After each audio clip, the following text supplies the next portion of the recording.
आज हमारा टॉपिक जो है health, fitness and injury management है। तो ये बेसिकली सबके लिए यूज़फुल है, भले आप खिलाड़ी हो या आप फिजिकल एक्टिविटी में विश्वास करते हो, फिजिकल एक्टिविटी का शेड्यूल आप करते हो, तो आपके लिए ये यूज़फुल रहेंगे। मेरा नाम डॉक्टर जिन्स टॉम्स मैथ्यू है। मैं हेड ऑफ द डिपार्टमेंट हूँ स्पोर्ट्स साइंस का, sports and youth welfare department, government of MP. तो आज का टॉपिक जो है हम जो है आपके लिए जो इसलिए डिज़ाइन किया है ताकि आप फिटनेस का सारी चीज़ें जो है एक मॉड्यूल में आप एक कवर कर सकते हैं। आज का जो हम कवर जो करना चाहता है वो बेसिकली फिटनेस को जनरली कैसे हम एक इवैल्यूएट कर सकता है, बहुत साइंटिफिक तरीके से नहीं, नॉर्मल तरीके से हम कैसे आप बता सकता है एक पर्सन फिट है या नहीं। और फिटनेस के लिए जो एक्सरसाइज करता है, स्पोर्ट्स करता है, तो उसमें इंजरी भी हो जाता है, तो उसको प्रिवेंट कैसे करना है, अगर हो गया है तो उसको कैसे मैनेज करना है। हम लोग जो है जन्म से हमारे बॉडी टाइप निर्णय होता है, किस पर्टिकुलर बॉडी टाइप का है उसका जानकारी हमको होना बहुत ज़रूरी है। दूसरा, बॉडी कॉम्पोजिशन के बारे में हमको जानकारी होना चाहिए, क्योंकि बॉडी कॉम्पोजिशन हम कैसे पता कर सकता है, कितना फैट है हमारी बॉडी में, कितना मसल है और उसका क्या रेशियो होना चाहिए और कहाँ अपन को रोकना चाहिए फैट को बढ़ाने से और मसल को घटने से। तो ये सब चीज़ें हम डिस्कस करेंगे। एक एक्सरसाइज का डेफिनेशन क्या है, क्योंकि एक पर्टिकुलर एक्सरसाइज करने से कोई फिट नहीं होता, क्योंकि फिटनेस में आपको मैंने बताया है बहुत सारे कंपोनेंट्स हैं, मगर एक चीज़ करने से वो सारे कंपोनेंट्स एड्रेस नहीं होगा। तो जब सारी चीज़ें अपन बैलेंस तरीके से हम यूज़ करेंगे तब जाके फिजिकल फिटनेस हम इम्प्रूव और बेहतर कर सकता है। फिर हम वेट लॉस आजकल का सबसे इम्पोर्टेंट एक ट्रेंड है और सबसे बड़ा इम्पोर्टेंट ज़रूरत भी है आज की डेट में, क्योंकि इंडिया में बहुत सारा जो केसेस है जिसमें ओबेसिटी और मेटाबॉलिक डिसऑर्डर से हम लोग अफेक्ट हो रहा है। तो वेट मैनेजमेंट सबसे बड़ा एक इम्पॉर्टेंट कंपोनेंट है। दूसरा, फैट के बारे में कुछ मिथ है, कुछ मिसकंसेप्शन है, तो उसके बारे में हम डिस्कस करेंगे। स्ट्रेंथ ट्रेनिंग जैसा gym activities, weight related weight training, उसके बारे में थोड़ा सा हम डिस्कस करेंगे। रिकवरी सबसे ज़्यादा इम्पॉर्टेंट है। अगर आपकी फिजिकल एक्टिविटी से आपका रिकवरी नहीं हुआ तो आपका क्षमता कम हो जाएगा, इंजरी का चांसेस बढ़ेगा, और ये जो हमारा बेसिक इंटेंशन है एक पर्सन को हेल्थी रखने का, फिट रखने का, वो पर्पस जो है फेल हो जाएगा। दूसरा, हम डिस्कस करेंगे एक टॉपिक, वो है आजकल बहुत सारी सप्लीमेंट्स आता है, कोई बोलता है ये खाओ तो आपका एनर्जी बढ़ जाएंगे और आपका कैपेबिलिटी बढ़ जाएगा, आपका फैट बर्न हो जाएगा, मसल आएगा, वो सब चीज़ें हैं। तो वो भी कुछ चीज़ें डिस्कस करना पड़ेगा एज ए प्रिकॉशन। तो ये आज हमारा जो है लिस्ट ऑफ कंटेंट्स है जो हम अभी डिस्कस आपके सामने किया है। हमने विषय सूची को इन मॉड्यूल्स में विभाजित किया है।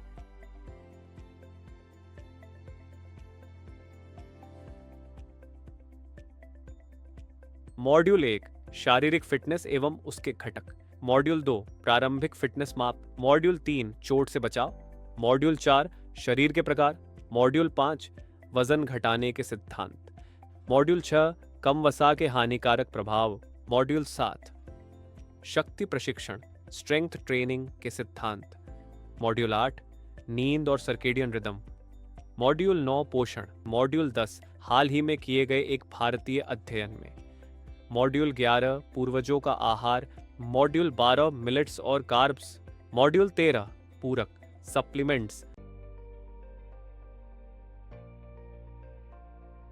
तो पहले फिजिकल फिटनेस के बारे में जब अपन बात करेंगे तो आपको ये पता होना चाहिए फिजिकल फिटनेस है क्या।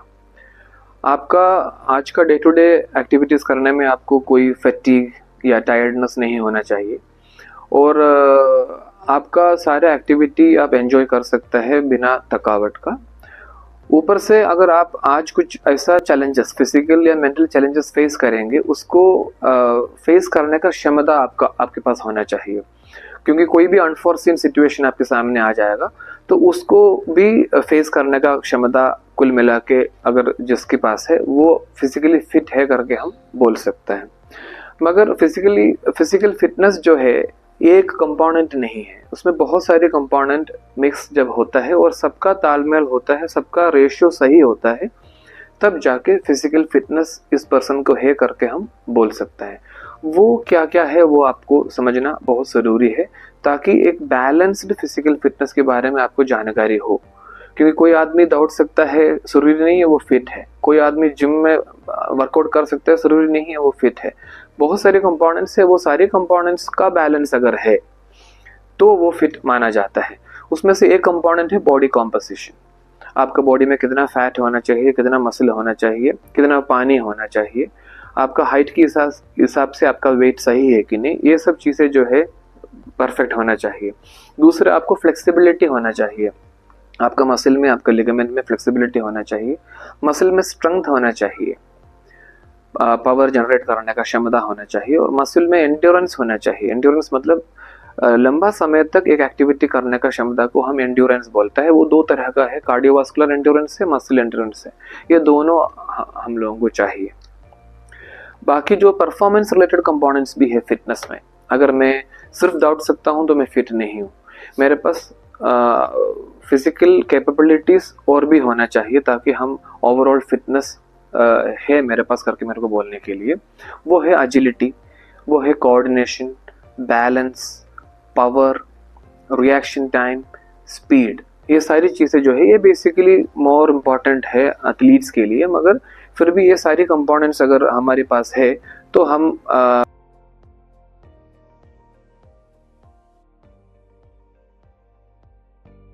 इस मॉड्यूल में हमने देखा कि फिटनेस का मतलब है बिना थके काम करना और चुनौतियों का सामना कर पाना।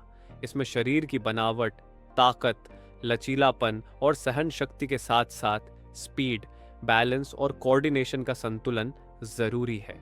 अब बढ़ते हैं मॉड्यूल 2 प्रारंभिक फिटनेस माप की ओर।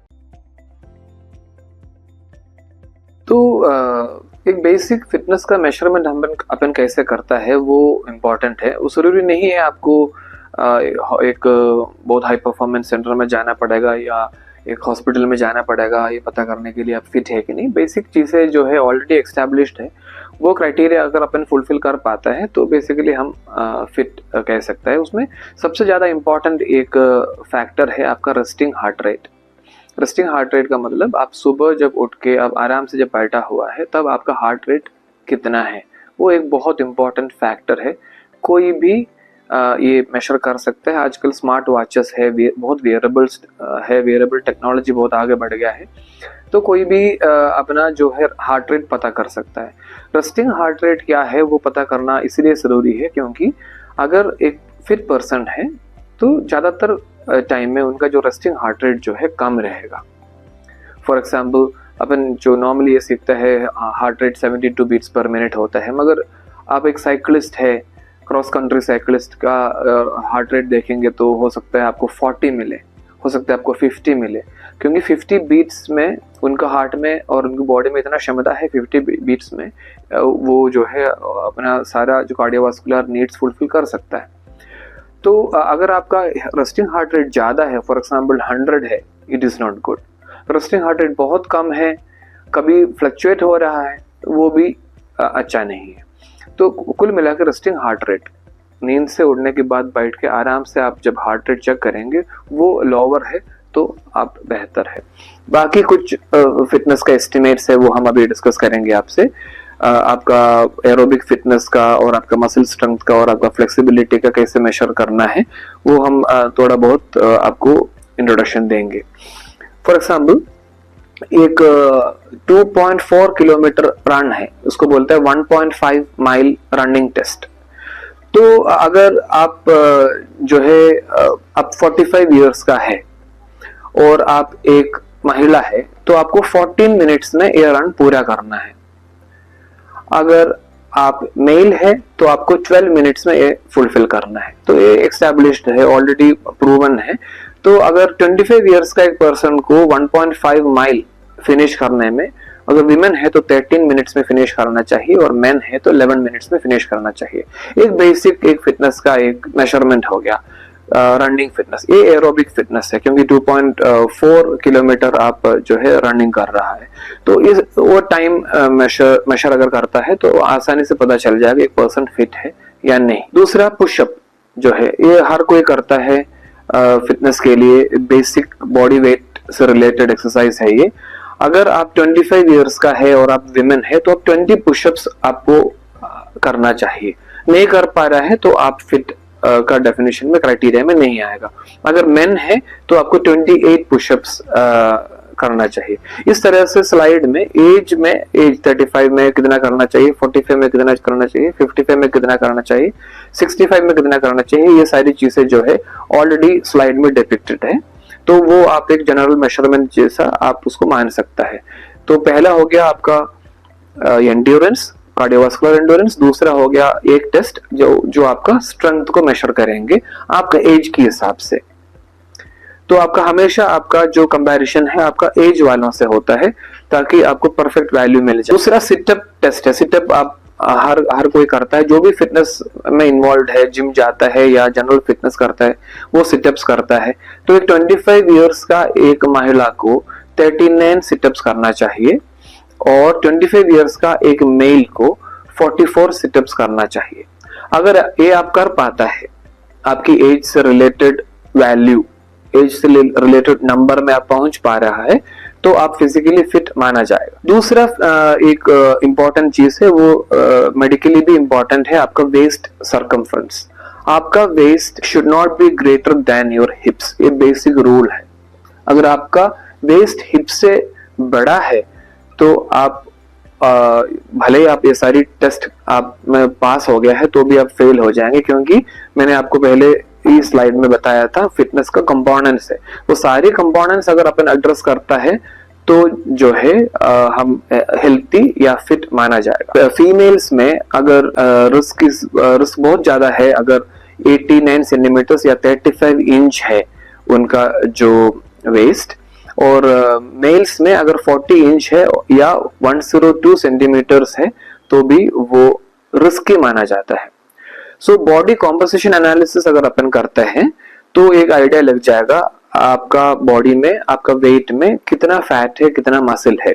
एक नॉर्मल तरीका आपने सुना होगा, बीएमआई हम करता है, जिसमें हम हाइट से आपका वेट का कोरिलेशन करता है और एक जनरल आइडिया मिलता है। बट ये आइडिया थोड़ा सा फुल प्रूफ नहीं है, क्योंकि आपको नंबर्स एक फिट पर्सन में भी अच्छा मिल सकता है और एक अनफिट पर्सन में भी अच्छा मिल सकता है। वो कैसा है मैं आपको बता दूंगा नेक्स्ट स्लाइड में। मगर बॉडी कॉम्पोजिशन अगर अपन करता है तो उसको इम्पिडेंस मेजरमेंट बोलता है। तो आजकल इक्विपमेंट्स अवेलेबल है, वो एक माइक्रो करंट आपकी बॉडी से पास करेंगे और कितना रेसिस्टेंस बॉडी उस करंट को देता है उसके हिसाब से वो कैलकुलेट करके प्रोजेक्ट करता है। तो उसमें ये पता चलेगा कितना लीन मसल है, कितना फैट है तो कहाँ है। फॉर एग्जाम्पल विसरा में अगर ज्यादा फैट है तो वो अनहेल्थी माना जाता है। तो मसल कितना है, फैट कितना है, वो रेशियो कितना है, आपको कितना होना चाहिए, ये सारी चीजें बॉडी कॉम्पोजिशन एनालिसिस में पता चल जाता है। तो ये प्रेफर्ड मेजरमेंट है आपका बॉडी कॉम्पोजिशन का। एक्सरसाइज अपन जब करता है तो आपको ये कंफ्यूजन होगा मेरे को कितना एक्सरसाइज करना चाहिए। सरप्राइजिंगली अगर आपको हेल्थी रहना है, आप already correct ideal body weight में है, जनरली आपके पास स्ट्रेंथ है, फ्लेक्सिबिलिटी है, कार्डियोवास्कुलर एंड्योरेंस वगैरह है, तो आपका पर्पस हेल्थ को मेंटेन करना है, तो WHO आपको 150 मिनट्स पर वीक बोलता है। तो उसका मतलब सिंपल है, आपको 20 मिनट्स पर डे अगर आप कोई फिजिकल एक्टिविटी करता है तो भी सफिशिएंट है। मगर आपको वेट कम करना है, आपको स्ट्रेंथ बढ़ाना है, तो आपका नीड्स के हिसाब से वो चेंज होगा। मगर एक जनरल पर्सन को अगर 20 मिनट्स भी अगर अपने शेड्यूल से वो निकालता है नॉर्मल ब्रिस्क वॉकिंग के लिए तो वो सफिशिएंट है। तो ये इसलिए ये मत सोचिएगा आपको 2-3 आवर्स आपको स्पेंड करना है आपका फिटनेस के लिए तभी आप फिट रहेंगे, नहीं। तो आपका ये सारी कंपोनेंट्स अगर सही है तो आपको 20 मिनट्स पर डे भी अगर करेंगे तो भी काफी है। This is world health organisations recommendation, so this is applicable for any age group. तो ये इसलिए कभी कभी ज्यादा हम लोग कर लेते हैं तो फिर जो है दिक्कत हो जाता है, क्योंकि हेल्थ का एक्सरसाइज का पर्पस आपका हेल्थ मेंटेन करना है और आपका फिटनेस मेंटेन करना है, उसको खराब करना नहीं है।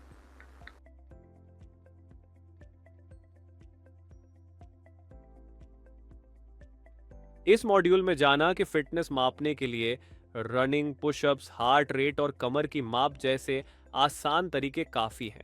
रोज 20 मिनट की गतिविधि भी फिट रहने के लिए काफी है। अब बढ़ते हैं मॉड्यूल 3, चोट से बचाव की ओर। अभी हम इंजुरी प्रिवेंशन है, अभी जो करंट आपका जो मॉड्यूल है उसमें आपको मैंने आपको पहले बताया है, आपका फिटनेस मेंटेन करने के लिए और आपका हेल्थ मेंटेन करने के लिए हम फिजिकल एक्टिविटी करता है। इंजुरी के लिए और हेल्थ डिटेरियोरेट होने के लिए, खराब होने के लिए हम नहीं कर रहा है। तो कुछ प्रिंसिपल्स अपन को समझ में आना चाहिए, जो भी फिटनेस इंडस्ट्री में है या खुद फिट रखना चाहता है या दूसरों को एडवाइस करता है, उन सबको ये चीज़, बेसिक चीज़ें पता होना चाहिए ताकि हमारा मेन पर्पस फेल ना हो। मेन पर्पस अगेन मैं एम्फसाइज कर रहा हूँ, हेल्थ एंड वेलनेस है। तो आपको अगर इंजुरी प्रिवेंशन करना है तो कुछ चीज़ें आपको ध्यान रखना चाहिए। एक तो आपके पास एक फिटनेस प्लान होना चाहिए, क्योंकि हर चीज़ का मात्रा जब सही है तब जाके अपना इफेक्टिव रहेगा एक्सरसाइज प्रोग्राम और कामयाबी भी मिलेगा अपन को। दूसरा, आपको एक ही एरिया का, एक ही तरह का एक्सरसाइज कंटिन्यूसली करते रहेंगे तो वो आपको वियर एंड टियर जैसा होगा। इसलिए बच्चों को भी बोलता है कभी भी एक स्पोर्ट जो है खेला मत करो। जब तक आपका ग्रोथ एंड डेवलपमेंट कंप्लीट नहीं होता है तब तक आपको 3-4 अलग अलग तरह का स्पोर्ट्स खेलना है ताकि आपका ओवरऑल जो है डेवलपमेंट हो जाए। कुछ गेम आपका कोऑर्डिनेशन बढ़ाएगा, फॉर एग्जांपल आप बैडमिंटन खेल रहा है या आप टेबल टेनिस खेल रहा है। कुछ गेम आपका फ्लेक्सिबिलिटी बढ़ाएगा, जैसा आप जिम्नास्टिक्स अगर खेल रहा है। कुछ गेम आपका बैलेंस बढ़ाएगा, जैसा आप स्केटिंग वगैरह कर रहा है। कुछ गेम आपका स्ट्रेंथ बढ़ाएगा, रनिंग कैपेबिलिटीज बढ़ाएगा।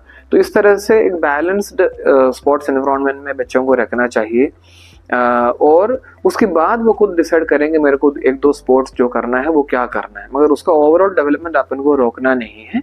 तो वो सारी चीज़ें उनको करना चाहिए। तो एक बैलेंस एक्सरसाइज में है तो बॉडी में भी वो बैलेंस होगा और जो कंपोनेंट्स मैंने फिटनेस का बताया है उसमें भी वो बैलेंस आएगा। दूसरा, आप सब जानते हैं कोई भी एक्टिविटी करने के पहले एक वार्म अप करना और एक्टिविटी फिनिश होने के बाद एक कूल डाउन करना बहुत ज़रूरी है। दूसरा, पानी पीना एक सिंपल चीज़ है जो नॉर्मली हम अंडरस्टिमेट कर लेते हैं। कभी बोतल भूल जाता है, कभी अपन सोचते चलो घर पहुंचने के बाद पानी पियेंगे एक्सरसाइज करने के बाद। This is a wrong concept. पानी आपको बहुत ज़रूरी है, स्पेशली अगर ह्यूमिड हॉट एनवायरनमेंट में है तो आपको बहुत ज़रूरी है पानी। तो पानी एक बहुत इंपॉर्टेंट कंपोनेंट है एक्सरसाइज का, तो इसलिए मैंने उसको एक मेन पॉइंट करके डाला है।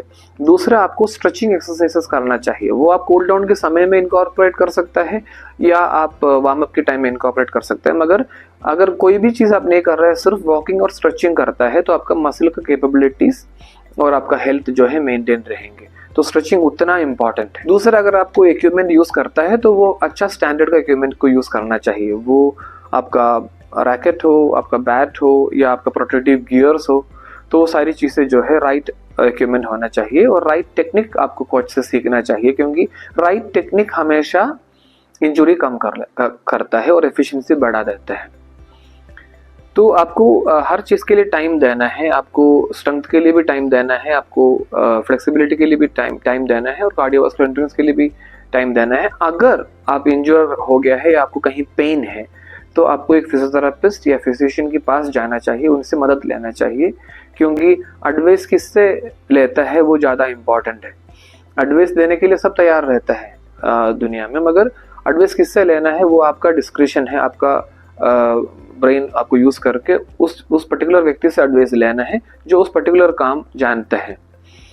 तो अगर आपको पेन है और आपको इंजरी है तो आपको पुश नहीं करना है, अपना रिहैबिलिटेशन होना है प्रॉपर और फिर वापस जो है अपने खेल में और अपना एक्टिविटी में आना है। जल्दीबाजी करने में फिर आपको दिक्कतें ज़्यादा बढ़ेगा। एक कोऑर्डिनेशन एक्सरसाइजेस, बैलेंस एक्सरसाइज वगैरह भी आपका कंपोनेंट में, आपका फिटनेस प्लान में होना चाहिए। कोई भी प्रॉब्लम है तो मेडिकल अटेंशन आपको लेना चाहिए, मैंने आपको ऑलरेडी बता दिया। और आपका एज को आपको रेस्पेक्ट करना चाहिए, क्योंकि एज से रिलेटेड आपको एक्सेप्ट करना चाहिए मेरा एज क्या है और मेरा कैपेबिलिटी क्या है। मैं अगर ज़्यादा करेंगे तो मेरे को नुकसान ही होगा, फ़ायदा कुछ नहीं होगा। तो किस एज में पुश करना चाहिए, किस एज में मेंटेन करना चाहिए, ये हम लोगों को समझ में आना चाहिए ताकि हम एक्सरसाइज को कंटिन्यू कर पाऊँ। एक्सरसाइज इसलिए नहीं कर पा रहे हम इंजरी हो जाएं और एक्सरसाइज ही खत्म हो जाएं।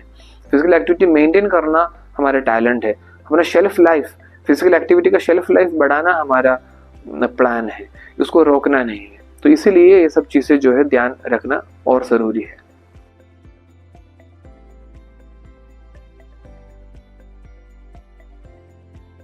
इस मॉड्यूल में सीखा कि चोट से बचने के लिए warm up, cool down, stretching और हाइड्रेशन जरूरी है। सही तकनीक, उपकरण और रिहैब पर ध्यान देना चाहिए। अब बढ़ते हैं मॉड्यूल 4, शरीर के प्रकार की ओर। मैंने आपको बताया है हम लोग अलग अलग बॉडी टाइप का है, तो आप स्लाइड में देखेंगे तो आपको पता चलेगा एक्टोमॉर्फ है, एंडोमॉर्फ है, मेसोमॉर्फ है। तो एक्टोमॉर्फ जो है दुबला पतला रहता है बचपन से। एंडोमॉर्फ है वो थोड़ा सा हेवी बिल्ड का रहता है और मसल में फैट का परसेंटेज उनका नॉर्मली ज़्यादा रहता है। मेसोमॉर्फ जो है वो मस्कुलर रहता है जन्म से। तो अगर हम ट्रेनिंग करता है और चीज़ें करता है तो ये कम ज़्यादा अपन कर सकता है, मगर अपना बॉडी पैटर्न जो है वो अपन को समझना चाहिए, उसके हिसाब से अपना न्यूट्रिशन और अपना एक्टिविटीज़ अपन को करना चाहिए। तो नॉर्मली स्लाइड देखेंगे तो आपको एक पिक्टोरियल रिप्रेजेंटेशन मिलेगा, एक्टोमॉर्फ कैसे दिखता है, मेसोमॉर्फ मस्कुलर वाला है कैसे दिखता है और एंडोमॉर्फ कैसे दिखता है। ये तीनों फिट रह सकता है, उसमें कोई दिक्कत नहीं है, मगर तीनों का नीड्स और तीनों का बेसिक कैपेबिलिटी अलग है। तो उसको रेस्पेक्ट करते हुए अपना न्यूट्रिशन और अपना फिजिकल एक्टिविटी प्लान करना चाहिए। बॉडी कॉम्पोजिशन एनालिसिस क्यों इंपॉर्टेंट है, क्योंकि बीएमआई जो है आप इस स्लाइड में देखेंगे दोनों 6 फीट का है, दोनों का वेट 250 पाउंड है, दोनों का ईएमआई 33 है। तो अगर बीएमआई 33 है तो अगर बीएमआई 33 है तो अपन उसको ओबीस मानता है, मगर एक पर्सन उसमें फिट है क्योंकि उसका मसल का वेट ज़्यादा है, एक पर्सन है उसका फैट का वेट ज़्यादा है।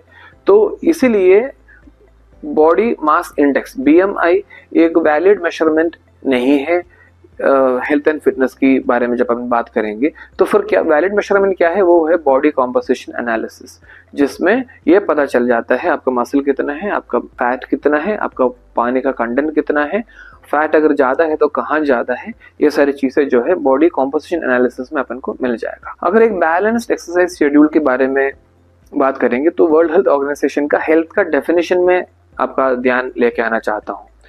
It is a state of complete physical, mental and social well-being and not merely the absence of disease or infirmity. अगर आप बीमार नहीं है तो जरूरी नहीं है आप हेल्थी है। आपको फिजिकली भी फिट रहना चाहिए, मेंटली भी फिट रहना चाहिए, सोशली भी फिट रहना चाहिए, तब जाके आपको डिसीज भी नहीं होना चाहिए, तब जाके आप जो है हेल्थी माना जाता है। तो हेल्थी पर्सन का डेफिनेशन क्या है, उनके पास काफ़ी एनर्जी और वाइटलिटी होना चाहिए आपका day to day activities finish करने के लिए। वो अपना काम हो, अपना हॉबी हो, अपना एक्सरसाइज हो और आपका लाउड वंस के साथ जो मोमेंट्स हो, बच्चों के साथ खेलने का हो, जो भी है वो सारी चीज़ें जो है without any fatigue they should be able to enjoy life with energy and vitality. That is very very important.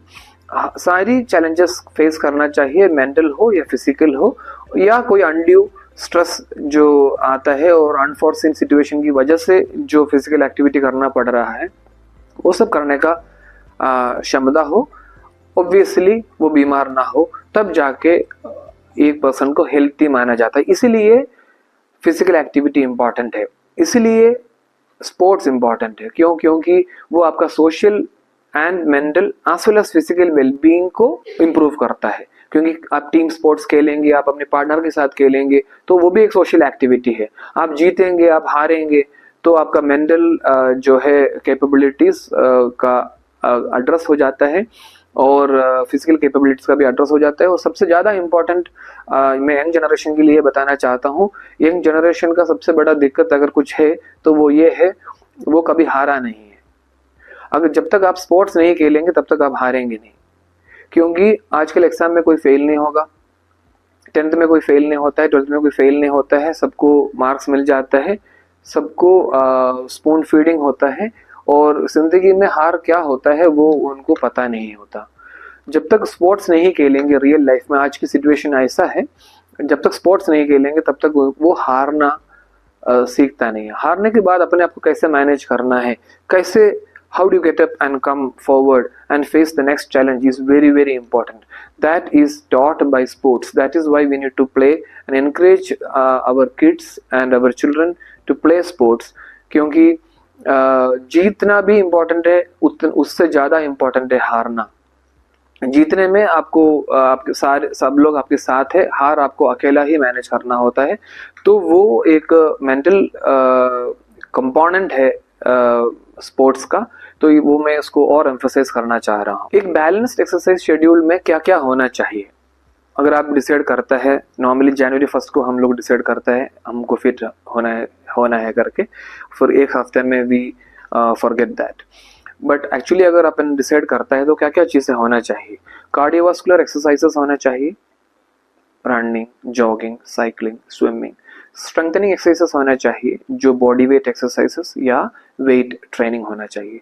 Flexibility exercises होना चाहिए जैसा स्ट्रेचिंग जैसा, योगा जैसा चीज़ें। न्यूरोमस्कुलर एक्सरसाइजेस होना चाहिए जैसे गेम्स है, बैलेंस ड्रिल्स है, और मेंटल ट्रेनिंग होना चाहिए जैसा मेडिटेशन, योगा वगैरह। तो ये सारी चीज़ें अगर अपन हफ्ते में टाइम टेबल बना के अगर इंक्लूड करता है हमारी फिजिकल फिटनेस में, तब जाके ये बैलेंस्ड फिटनेस अपन को मिलेंगे। नहीं है तो एक एरिया हम कवर करेंगे, बाकी एरिया पूरा जो है रह जाएगा, तो कंप्लीट फिटनेस या हेल्थ अपन को मिलेंगे नहीं।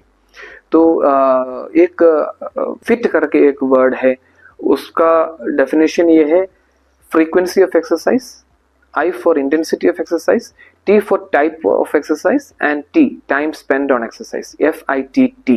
फ्रीक्वेंसी मतलब आपको एक एक्टिविटी हफ्ते में कितना बार करना है। इंटेंसिटी मतलब वो करते वक्त आपका हार्ट रेट कितना है। टाइप मतलब आप किस तरह का एक्सरसाइज करना चाह रहा है, और टाइम मतलब आप कितना ड्यूरेशन में वो एक्सरसाइज करना चाहता है, आधा घंटे में, 1 घंटे में, 20 मिनट में, क्या। तो हमेशा जब भी आप एक्सरसाइज करता है तो ये जो 5 कंपोनेंट है, cardiovascular exercise, strength training, flexibility, neuromuscular exercises, mental training and ये फिट प्रिंसिपल्स, 4 प्रिंसिपल्स है, frequency, intensity, type and time of exercise, ये हम लोगों को पता होना चाहिए।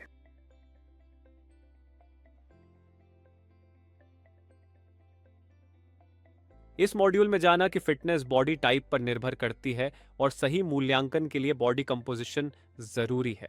मानसिक और सामाजिक फिटनेस भी अहम है। अब बढ़ते हैं मॉड्यूल 5, वजन घटा।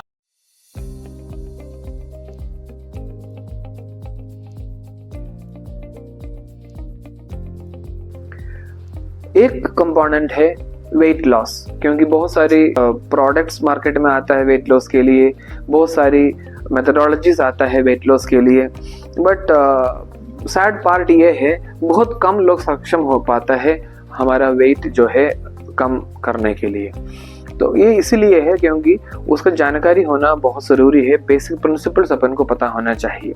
अगर आपको वेट लॉस के लिए आप कुछ एक्सरसाइज कर रहा है तो आपको 3 से 4 बार एक हफ्ते में वो एक्टिविटी करना चाहिए। जरूरी नहीं है आपको हर दिन करें, अगर किसी के पास टाइम है, टाइम नहीं है, वो 3 बार भी हफ्ते में करेंगे, तो वो अगर प्रिंसिपल सही फॉलो करता है तो उनका जो है वेट लॉस होगा।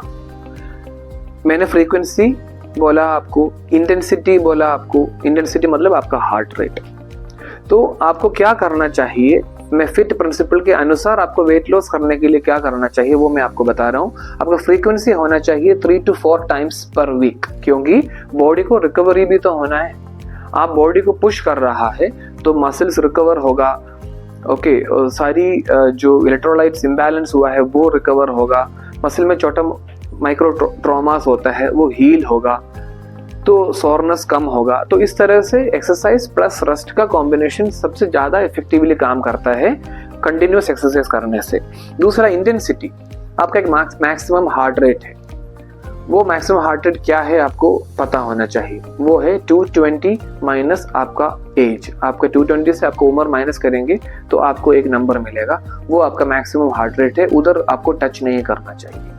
कोई भी एक्टिविटी करेंगे आपको आपका मैक्सिमम हार्ट रेट में पहुंचना नहीं है।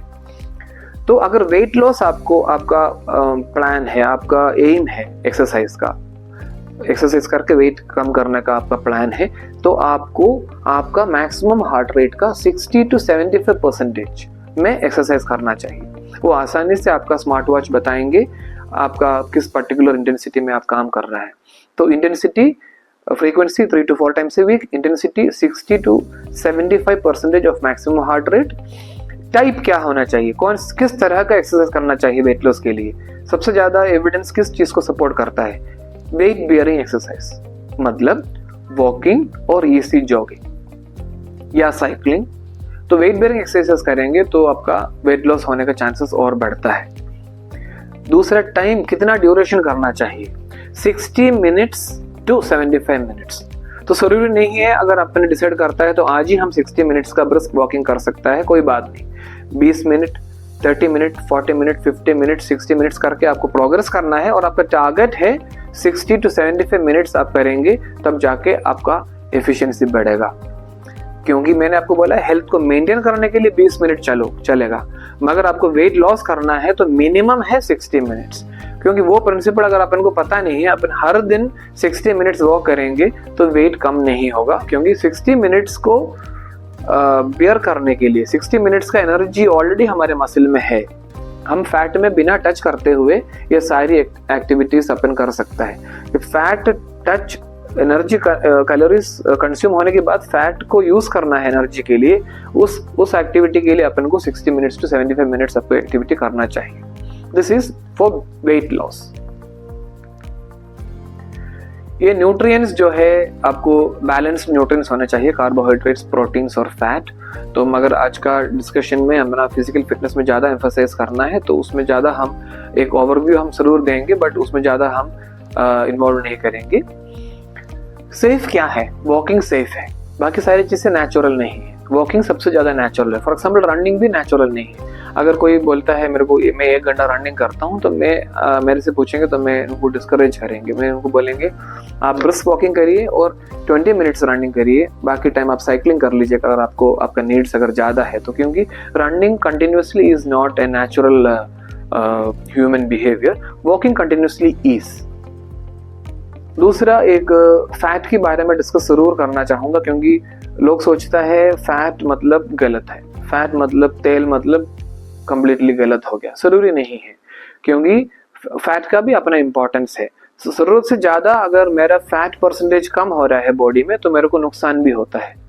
तो इसीलिए अगेन बैलेंस जरूरी है। फैट कम होने से हेल्थी नहीं माना जाता है, फैट ज़्यादा होने से डेफिनेटली अनहेल्थी माना जाता है, मगर फैट आइडियल होने से हेल्थी माना जाता है।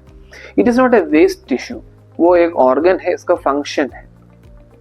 आपका सारा हार्मोन्स जो है आपकी फैट से रिलेटेड रहता है, आपका मेटाबॉलिज्म आपका फैट से रिलेटेड रहता है। तो बहुत सारी चीज़ें जो है फैट से रिलेटेड रहता है। तो फैट को कंप्लीटली विलन ना बनाए, थोड़ा सा फैट हमारी बॉडी में जरूरी है। मगर अपन को ये ध्यान रखना चाहिए जब अपन फैट ले रहा है तो वो एम्प्टी फैट है या न्यूट्रिशियस फैट है, ये ज़्यादा इंपॉर्टेंट है। फॉर एग्जाम्पल अगर मैं रिफाइंड ऑयल ले रहा है तो वो एम्प्टी फैट है, वो मेरे को कुछ भी नहीं दे रहा है कैलोरीज के अलावा। मगर मैं cheese, nuts, fish, avocado, egg, dark chocolate वगैरह में अगर ले रहा है तो उसका फैट जो है मेरे को वो एम्प्टी फैट नहीं है, वो मेरे को बाकी चीज़ें भी दे रहा है प्लस फैट दे रहा है, मेरे को प्रोटीन भी दे रहा है प्लस फैट दे रहा है। तो that becomes a good fat. इस मॉड्यूल में हमने जाना वजन घटाने के लिए एक्सरसाइज और सही सिद्धांतों का पालन जरूरी। सप्ताह में 3 से 4 बार की एक्सरसाइज और पर्याप्त विश्राम से शरीर बेहतर तरीके से रिकवर करता है। इंटेंसिटी 62 से 75% मैक्सिमम हार्ट रेट पर रखें ताकि फैट बर्न हो सके। वजन घटाने के लिए हर दिन कम से कम 60 मिनट की गतिविधि जरूरी है। ब्रिस्क वॉकिंग, साइकिलिंग जैसी वेट बियरिंग एक्सरसाइज सबसे सुरक्षित और प्रभावशाली मानी जाती हैं। फिटनेस के साथ साथ संतुलित पोषण भी वजन नियंत्रण में महत्वपूर्ण भूमिका निभाता है। अब अगले मॉड्यूल पे देखते हैं कम वसा के हानिकारक प्रभाव।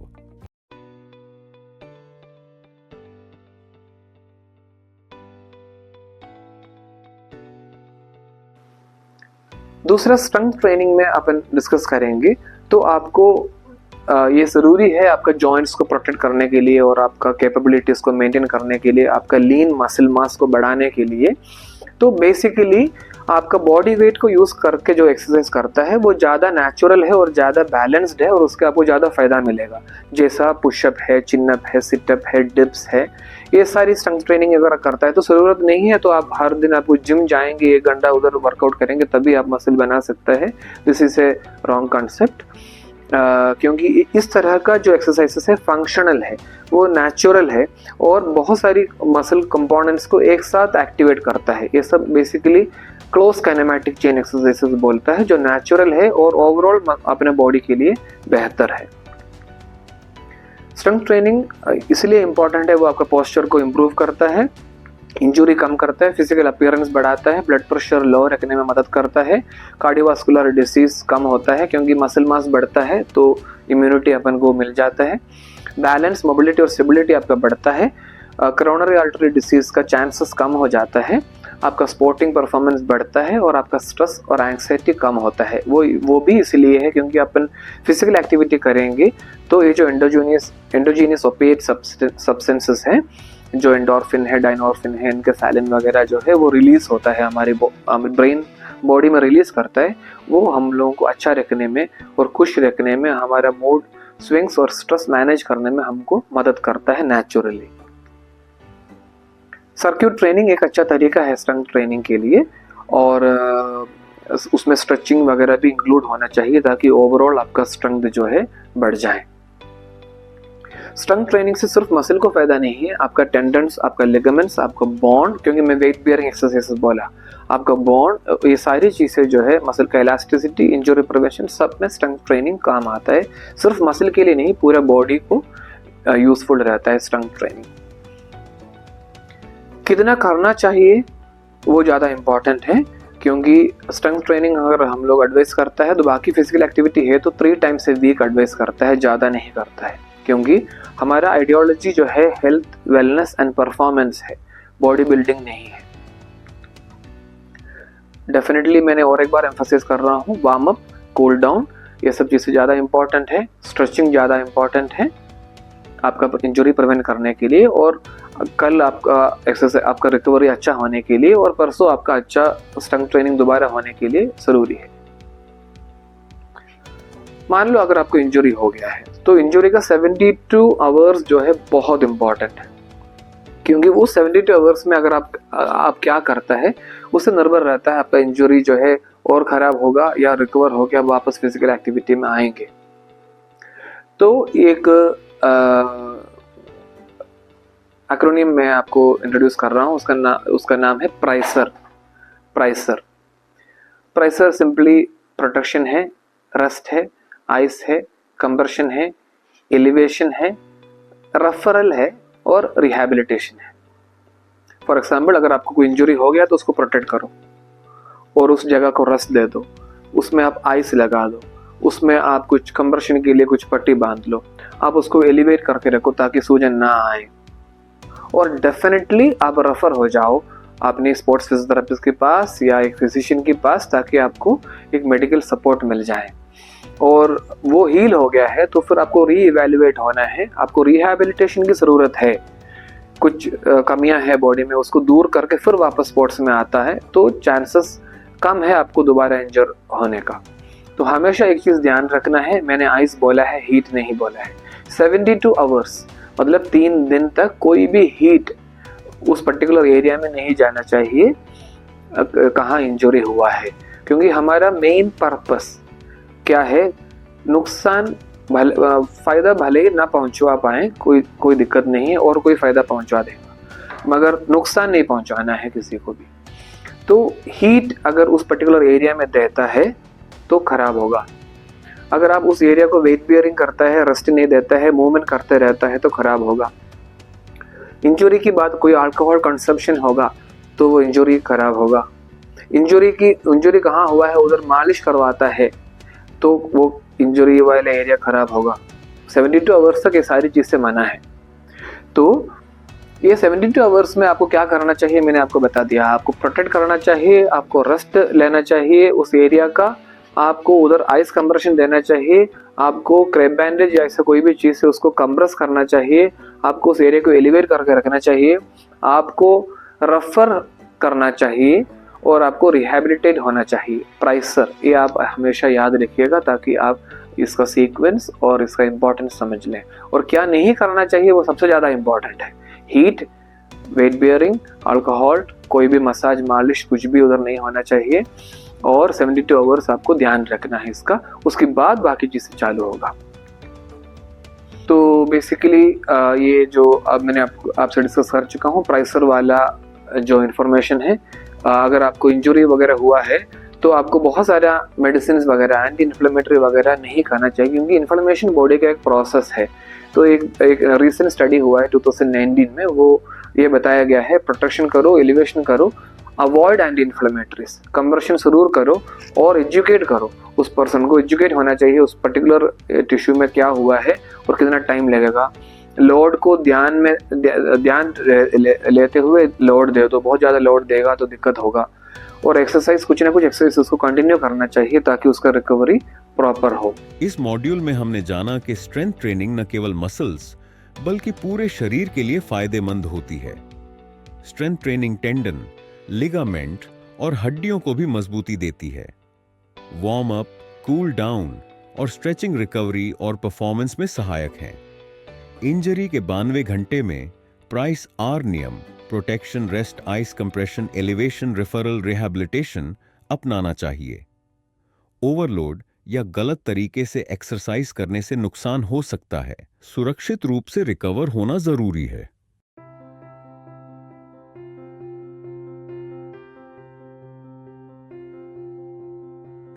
दूसरा, एक फिजिकल एक्टिविटी के बारे में जब अपन डिस्कस करेंगे तो सबसे ज्यादा इंपॉर्टेंट एक टॉपिक है स्लीप, क्योंकि दुनिया में स्लीप से बेहतर कोई भी चीज नहीं है जो आपको रिकवरी देगा। आप रिकवरी ड्रिंक पिएंगे या कुछ भी मेडिसिन खाएंगे, कुछ भी सप्लीमेंट्स खाएंगे, इसका कोई कंपैरिजन नहीं है। अगर आप फिजिकल एक्टिविटी कर रहा है तो आप ये ध्यान रखिएगा, आपको 7 to 8 आवर्स स्लीप मिलना चाहिए। अगर बच्चा है तो उनको ज़्यादा मिलना चाहिए। बहुत ज़्यादा फिजिकल एक्टिविटी करने वाला प्रोफेशनल एथलीट है तो वो अगर 9 आवर्स भी मिलेगा तो भी अच्छा है, क्योंकि डीप स्लीप में हमारा रिकवरी होता है। बच्चों का ग्रोथ स्लीप में होता है। छोटा बच्चा आप देखता होगा, वो ज़्यादा सोता है और कम जगता है। क्यों? क्योंकि उनको बहुत रैपिडली ग्रो करना है। उसको रैपिडली ग्रो करके उनको जब उसका ग्रोथ फेज फिनिश हो जाएगा, अडल्ट हो जाएंगे वो, तब भी नींद उसको जरूरत है, क्योंकि उसका रिकवरी तब होगा, उसका हीलिंग तब होता है। तो एक प्रॉपर टाइम अपन को मिलना बहुत ज़रूरी है। वो नेचर से बहुत जुड़ा हुआ है स्लीप। तो सन एक्सपोजर एक दिन में आपको कम से कम 2-3 बार आपको सन एक्सपोजर होना चाहिए। वो क्यों होना चाहिए?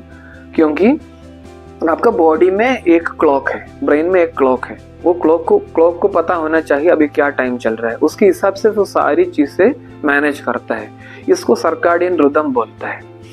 क्योंकि मैं सुबह उठा और मैं बाहर चला गया मेरा घर से, तो तुरंत जो है मेरा ब्रेन जो है इस पर्टिकुलर नेचर से सिंक हो जाएगा। और सिंक होना बहुत ज़रूरी है, तभी मेरे को पता चलेगा रात हो गया, तभी मेरा बॉडी में मेलेटोनिन सेक्रेट होगा, ताकि मेरे को नींद आए। ये सब नेचुरल प्रोसेस है।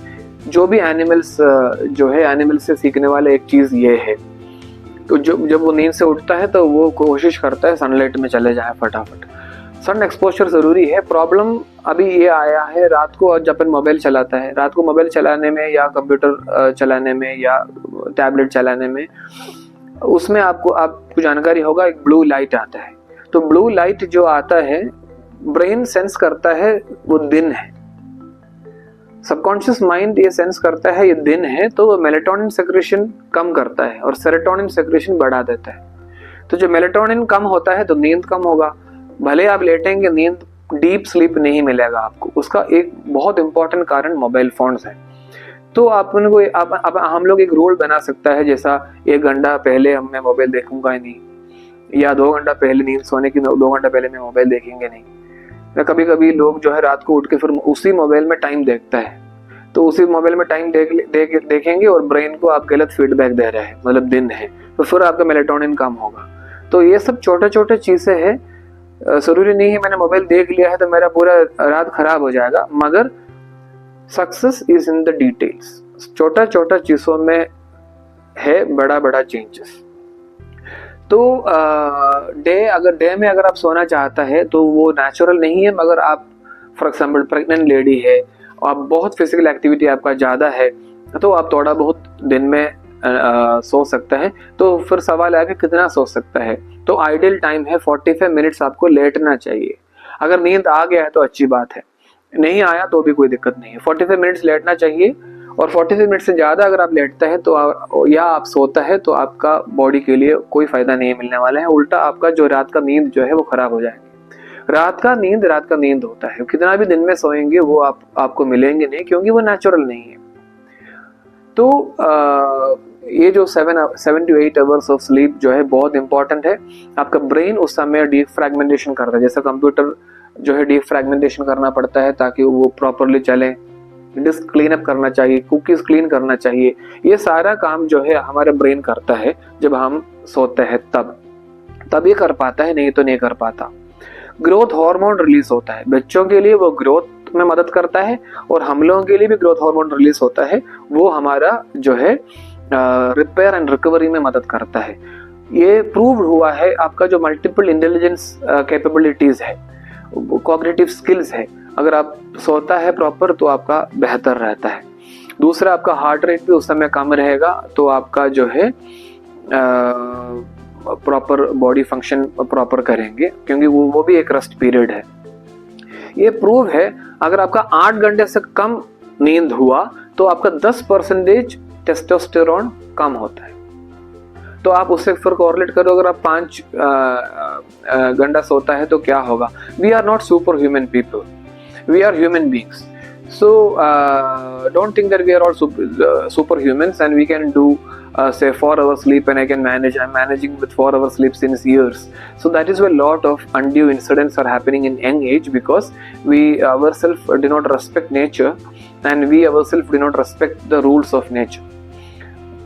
तो अगर नींद अगर पूरा नहीं हुआ तो क्या क्या चीज़ें होगा मैंने आपको बताया। हार्मोन इम्बैलेंसेस होगा, टेस्टोस्टेरोन कम हो सकता है, हार्ट रेट वेरिएबिलिटी में इश्यूज आएगा, आपका हीलिंग और आपका कॉग्निटिव कैपेबिलिटी कम हो जाएगा, ऑल टुगेदर आपका रिपेयर और डैमेज कंट्रोल सब खराब हो जाएंगे। इस मॉड्यूल में हमने जाना कि नींद स्वास्थ्य और रिकवरी का सबसे स्वाभाविक तरीका है।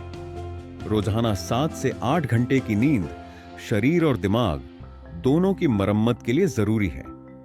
Blue light, mobile screen melatonin उत्पादन को रोकती है, जिससे नींद की गुणवत्ता प्रभावित होती है।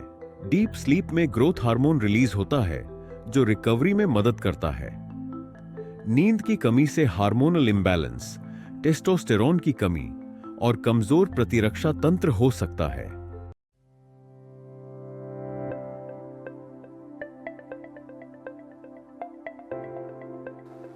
न्यूट्रिशन में थोड़ा सा डिस्कस करेंगे हम, क्योंकि आज का टॉपिक में न्यूट्रिशन का बस ओवरव्यू हम प्लान कर रहा है। तो बेसिकली 3 तरह का खाना होता है। एक अपन को एनर्जी देता है, जैसा राइस है, ब्रेड है, पोटैटो है, स्वीट पोटैटो है, ये सब एनर्जी सोर्सेस है। और दूसरा वो बेसिकली कार्बोहाइड्रेट था। दूसरा है प्रोटीन सोर्सेस। प्रोटीन क्या करेगा? बॉडी को रिपेयर करेगा। जो एक्सरसाइज करता है या एक्सरसाइज नहीं करता है, सबके लिए प्रोटीन से ज़्यादा इम्पोर्टेंट कोई न्यूट्रिशन नहीं है। वो इसलिए है क्योंकि आपके बाल से लेके नाखून तक जो है आपका बेसिक बिल्डिंग ब्लॉक है प्रोटीन। तो हाई क्वालिटी प्रोटीन बहुत ज़रूरी है हमारे लिए। दूसरा है प्रोटेक्शन के लिए अपन को फूड चाहिए। वो बेसिकली फ्रूट्स एंड वेजिटेबल्स वो काम करता है। तो बेसिकली हमारा सारी फूड को अगर अपन कंपेयर करता है तो आपका प्लेट 3 में डिवाइड होना चाहिए। 1 number food, 2 number food, 3 number food होना चाहिए। 1 नंबर फूड आपका कार्बोहाइड्रेट है, 2 नंबर फूड जो है प्रोटीन है, और 3 नंबर फूड आपका फ्रूट्स एंड वेजिटेबल्स है। तो अगर 1 बहुत ज़्यादा हो जाएंगे नॉर्मल इंडियन डाइट में जो है 1 बहुत ज़्यादा रहता है, 2 थोड़ा सा कम रहता है और 3 भी कम रहता है। तो एक प्लेट को आप डिवाइड कर लीजिएगा और हमेशा आप ये ध्यान रख लीजिएगा 33% 1 number food, 33% 2 number food, 33% 3 number food. ये बेसिक रूल है, ये फॉलो हम लोग करता है। तो एक balanced diet is very simple, as simple as this. This is a perfect plate. 33% repair food, 33% protection food and 33% energy food. इस मॉड्यूल में हमने जाना संतुलित आहार में 3 प्रमुख घटक होते हैं: ऊर्जा के लिए कार्बोहाइड्रेट, मरम्मत के लिए प्रोटीन और सुरक्षा के लिए फल व सब्जियां।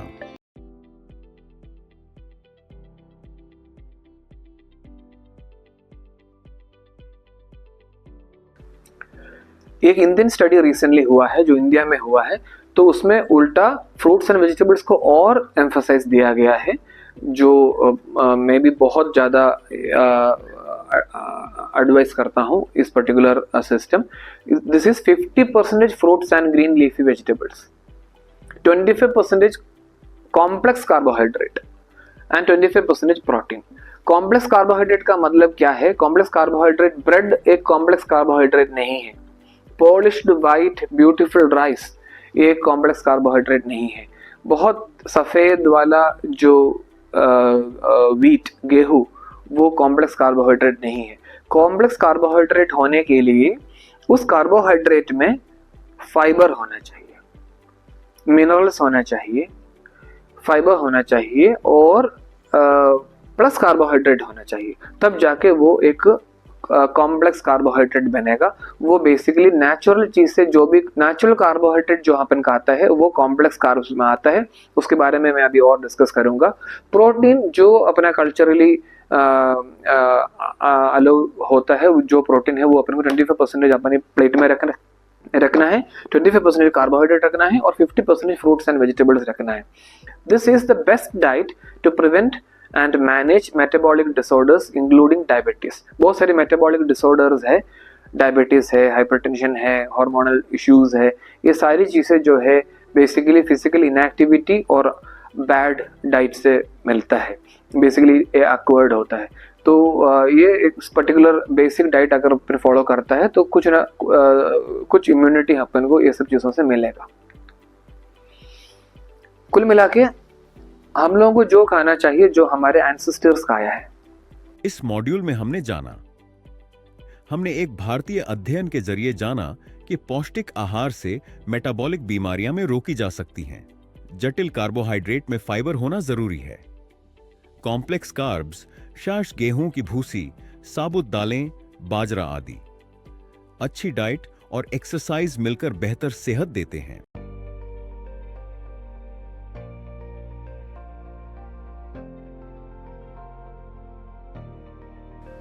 एक स्टडी हुआ है मिलेट्स को लेके।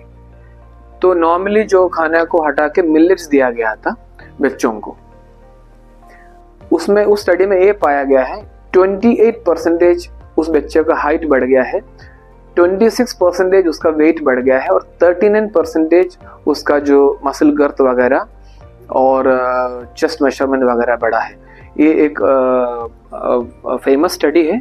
मिलेट्स को प्रमोट करने के लिए ये बहुत इम्पोर्टेंट, अब एक कन्विंस होने वाला स्टडी है, क्योंकि राइस और गेहूं को हटा के मिलेट्स दिया, मोटा दाना जो हिंदी में बोलता है, तो मोटा दाना दिया। तो बेसिकली ये हमारे एंसेस्टर्स का फूड होता है।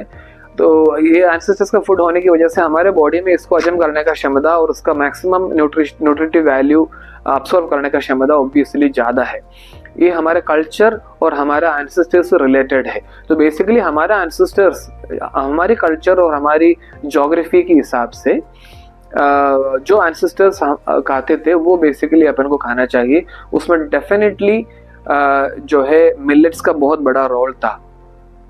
और एक चीज़ का रोल था वो है ट्यूबर्स। तो कार्बोहाइड्रेट के रूप में चावल और रोटी आने के पहले जो बेसिकली ट्यूबर्स जो कंद मूल जो होता है उससे हमारा बेसिक कार्बोहाइड्रेट नीड फुलफिल होता था और वो बैलेंस्ड और कंप्लीट कार्बोहाइड्रेट थे, क्योंकि उसमें फाइबर्स भी थे और बहुत सारे मिनरल्स भी थे और वो सिंथेटिक टाइप का नहीं थे। it is from the soil, and that gives you lot of fiber, lot of carbohydrate, lot of complex carbohydrate. तो वो हमारे गट के लिए अच्छा था. उसके साथ अगर कोई प्रोटीन खाता है तो वो अपने आप में एक बैलेंस डाइट हो जाता था. स्टडीज में अगर आप इंटरेस्टेड है तो मैं उस स्लाइड में जानबूझ इंक्लूड किया है ताकि आप उसको अगर आपको आगे अगर पढ़ना है तो आप इसको रेफरेंस ले सकते हैं. Normal history and our normal food habits, then bizarre things like this will happen. For example, there was a study in the United States of America, the so-called developed nation, where 7% of the population, उस population का 7% लोग जो है वो ये सोच रहा है ब्राउन मिल्क या चॉकलेट मिल्क जो है वो ब्राउन काउ से आता है. 7% जो है एक कंट्री का पॉपुलेशन के हिसाब से देखेंगे तो मिलियंस ऑफ पीपल है. क्योंकि वो कभी देखा नहीं है और कभी वो सोचा भी नहीं है, कभी उनको बताया भी नहीं है ये सब क्या होता है. और कुछ परसेंटेज इवन ऑस्ट्रेलिया और यूके का और यूएस का स्टडी था. ये कुछ परसेंटेज ऑफ जो बच्चे हैं वो ये बिलीव करता है एग जो है फैक्ट्री में बनता है और टिम्बर जो है वो भी फैक्ट्री से बनता है. उसको टिम्बर और ट्री को कोरिलेट करना और एग और चिकन को कोरिलेट करना और मिल्क और काऊ को प्रॉपर्ली कोरिलेट करना नहीं आता है. क्योंकि उनको सिखाया नहीं गया. सो हमारा जो बेसिक डाइट जो है it was basically consisting of tubers, कंदमूल और पल्सेस और मिलेट्स का बेसिक डाइट था जिसमें हमको ये सारी बैलेंस्ड फूड मिलते थे. But when we go away from it then we become the diabetic capital of the world. अब तक हमने समझा कि मिलेट्स देने से बच्चों की हाइट, वजन और मसल डेवलपमेंट बेहतर हुआ. ये हमारे पूर्वजों का पौष्टिक और संतुलित खाना रहा है जो आज के प्रोसेस्ड फूड से कहीं बेहतर है. अब बढ़ते हैं अगले मॉड्यूल की ओर, मिलेट्स और कार्बोहाइड्रेट.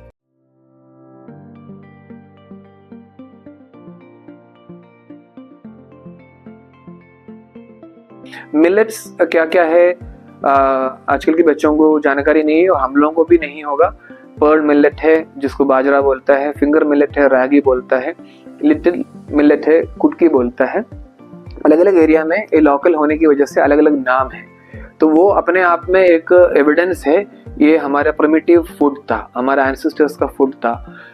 फॉक्सटेल को, लिटिल फॉक्सटेल को कोडो बोलता है, कंजी बोलता है, कोकुम बोलता है, sorghum है वो जोवर बोलता है. तो basically this are all millets and as you know very well the current union government is working very nicely on improving the consumption and popularity of this millets because farmer will make what you buy.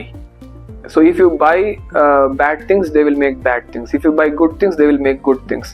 So basically this is for our health and preventing lot of metabolic disorders. So this is a very good alternative to our normal carbohydrate which has become normal now, but वो normal कभी था ही नहीं. दूसरा हम लोगों को ये समझ में आना चाहिए ये जो कॉम्प्लेक्स कार्बोहाइड्रेट्स जो हमारी डाइट में था जो अभी खत्म हो चुका है वो क्या क्या है. Actually administrators and decision makers in the government can make this promote this as a next step in the same way they have promoted millets because there is elephant yam, there is lesser yam, this purple yam, taro root, Indian arrowroot is there, tapioca, cassava is there, sweet potato is there. Elephant yam को गराडू या सूरन बोलता है, laser याम को रतालू बोलता है, पर्पल याम को ग्रेटर याम बोलता है, टारो रूट अरबी है, एक इंडियन एरोरूट है, टिकुर है, इसका टपियोका कसावा शिमला आलू बोलता है. कहीं ना कहीं ये हमारी डाइट में है मगर जब अपने डाइट में आता है तो वो रिफाइंड फॉर्म में आता है. फॉर एग्जाम्पल टपियोका, कसावा और शिमला आलू भले किसी ने नहीं सुना हो मगर वो साबूदाना जरूर सुना है. साबूदाना क्या है, इसका जो सिर्फ स्टार्च अलग करता है, इसका जो काम का नहीं है, सिर्फ वो एम्प्टी कार्बोहाइड्रेट बाहर निकलता है, वो है साबूदाना. तो अगर ये कंप्लीट फूड जैसा इसको खाता है तो it becomes a complete carbohydrate and then it becomes a balanced diet. So what happens is that आपको एक ट्यूबर खाने से आपको carbohydrate, with fibre with all the other benefits like vitamin and minerals आपको उसी ट्यूबर में मिलेगा. If you combine that tuber with a high protein food, then it becomes a complete balanced diet. So your plate becomes perfect. Why? Because you have got fibers, you have got protein, and you have got carbohydrate. अब तक हमने समझा कि millets और tubers पोषक पारंपरिक foods हैं जो प्रोटीन के साथ मिलकर संतुलित आहार बनाते हैं. अब बढ़ते हैं अगले मॉड्यूल की ओर, पूरक सप्लीमेंट्स.